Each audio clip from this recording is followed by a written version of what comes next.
नमस्कार दोस्तों, मैं हूं शिवानी दुबे और क्राइम सीरीज के इस एपिसोड में बात होगी एक ऐसे केस की जिसमें एक पिता अपनी ड्राइवर की नौकरी छोड़ जासूस बन बैठा और उसने साबित कर दिया कि उसके बेटे की मौत हादसा नहीं बल्कि हत्या थी। मीरा रोड में 14 साल के लड़के का एक ऐसा मर्डर केस जिसे पुलिस ने नहीं बल्कि खुद उस लड़के के पिता ने सॉल्व किया। सेल्फीच्या वेळापायी मुंबईमध्ये आणखी एकाचा जीव गेलेला आहे। मीरा रोडला राहणाऱ्या 13 वर्षीय मोहम्मद खान। पुलिस मेरे को लगी कि ये कुछ नहीं करेगी तो फिर मैंने अपना काम शुरू किया। मतलब मेरे को ही ढूंढना है और मेरे को ही लाना है। ऐसा जीआरपी ने एक एडीआर यानी कि एक्सीडेंटल डेथ रिपोर्ट यानी कि हादसा मानकर चल रही थी।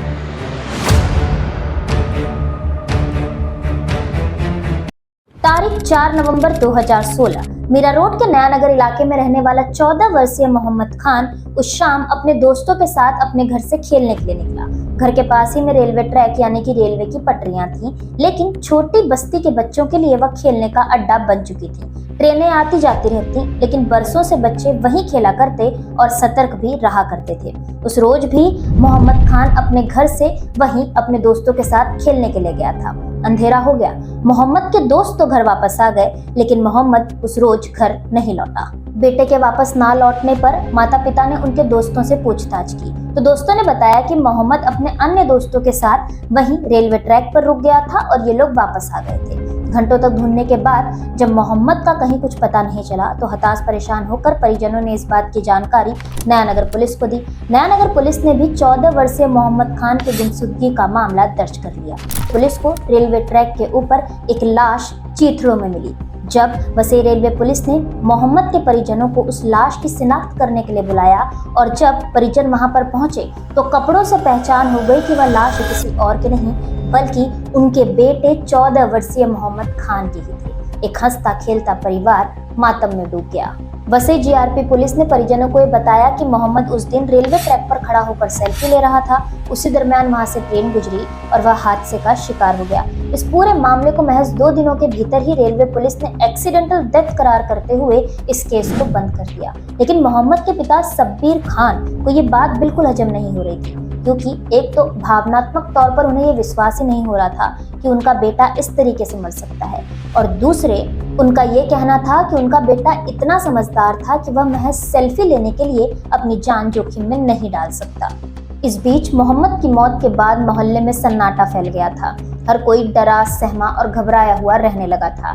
बच्चों का खेलकूद मौज मस्ती भी अगले कई दिनों से बंद हो चुकी थी। साथ ही साथ रेलवे ट्रैक की तरफ कोई भी बच्चा खेलने नहीं जा रहा था। मोहम्मद के दोस्तों का ये बर्ताव मोहम्मद के पिता शब्बीर खान को शक करने पर मजबूर कर रहा था। साथ ही साथ जब वह उनसे पूछताछ करते तो हर बच्चा अलग अलग कहानियां बताने लगा था, जिसके चलते पिता का शक और बढ़ने लगा था। जिसके बाद बेटे की मौत की रस्मों से खाली होने के बाद पिता शब्बीर ने अपनी नौकरी छोड़ दी। 47 वर्षीय शब्बीर ने यह तय कर लिया था कि वह अपने बेटे के मौत के पीछे की सच्चाई जानकर ही रहेंगे।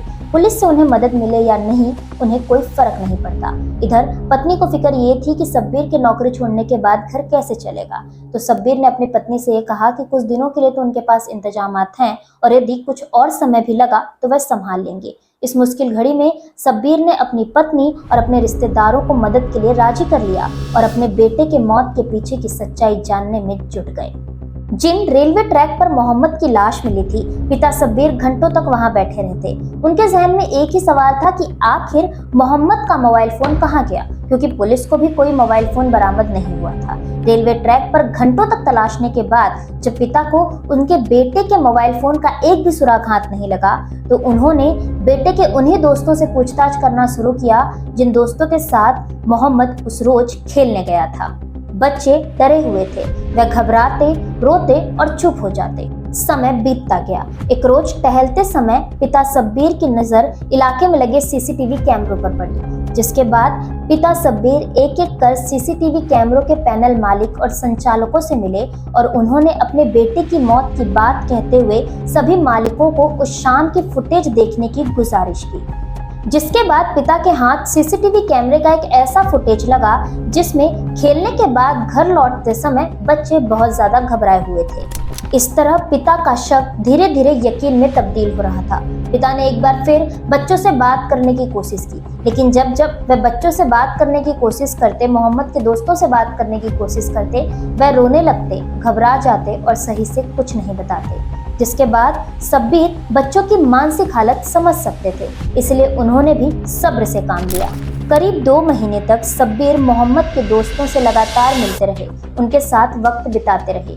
बच्चों को मजबूर करने की बजाय उनके साथ हमदर्दी से पेश आने लगे। धीरे धीरे वक्त ने जख्म भरे और फिर शब्बीर को मोहम्मद के एक खास दोस्त ने उस दिल का पूरा सच बताया। शब्बीर अपने बेटे की मौत की कहानी उसके दोस्त की जुबानी सुन रहे थे और उनकी आंखें नम हो रही थी। दोस्त ने बताया कि उस रोज मोहम्मद रेलवे ट्रैक के पास खड़ा होकर अपने नए फोन से तस्वीरें खींच रहा था। उसी दरमियान कुछ गुंडा किस्म के लोग, कुछ उम्र में बड़े लोग वहां पर आए और उन्होंने मोहम्मद से उसका फोन मांगा। जब मोहम्मद ने फोन देने से इनकार कर दिया तो उन्होंने मोहम्मद के साथ हाथापाई की, उसका फोन छीन लिया और साथ ही साथ मोहम्मद के पास जो उसके पॉकेट मनी के पैसे थे उन लड़कों ने वो भी छीन लिए। उन लड़कों की गुंडागर्दी से हर कोई वाकिफ था, इसलिए उनसे कोई जूझना नहीं चाहता था। मोहम्मद अकेला ही उनसे लड़ रहा था। मोहम्मद ने जब उन लड़कों से अपना फोन लेने की कोशिश की तब उन्होंने उसे झटका देते हुए जोर से धक्का दिया, जिसके चलते वह रेलवे ट्रैक पर गिर गया। वहां से एक ट्रेन गुजरी और मोहम्मद को कुचलती हुई आगे निकल गई। ये देखकर वो लड़के भी भाग खड़े हुए। इस तरह पुलिस ने जिस मौत को सेल्फी लेने के चलते हुई मौत करार करते हुए हादसा बताकर ठंडे बस्ते में डाल दिया था, उसे एक पिता ने कत्ल करार कर दिया। इन सभी जांच में शब्बीर को 8 महीने लगे, जिसके बाद उसने सारे सबूतों को जुटाकर अगस्त 2017 में रेलवे पुलिस को सौंप दिया, जिसके बाद पुलिस ने खुद जांच करते हुए इस मामले में एक 16 साल के लड़के के ऊपर भारतीय दंड संहिता की धारा 302 अर्थात आईपीसी सेक्शन 302 के तहत मामला दर्ज किया। इस तरीके से जिस केस को पुलिस ने हादसा बताते हुए क्लोज कर दिया था वह अंत में कत्ल का साबित हुआ। तो दोस्तों, ये थी आज की क्राइम की कहानी। आपको ये कहानियां कैसी लग रही हैं हमें कमेंट बॉक्स में बताना ना भूलें। आज की इस वीडियो में इतना ही। मैं शिवानी दुबे फिर मिलूंगी आपसे अगली ही किसी ऐसी क्राइम की कहानी के साथ। ऐसी ही और खबरें देखने के लिए बने रहे हमारे साथ और सब्सक्राइब करें मिरर ऑफ ट्रूथ। फेसबुक पर देख रहे हैं तो हमारे पेज को फॉलो करना ना भूलें। वीडियो पसंद आने पर लाइक, कमेंट, शेयर जरूर करें।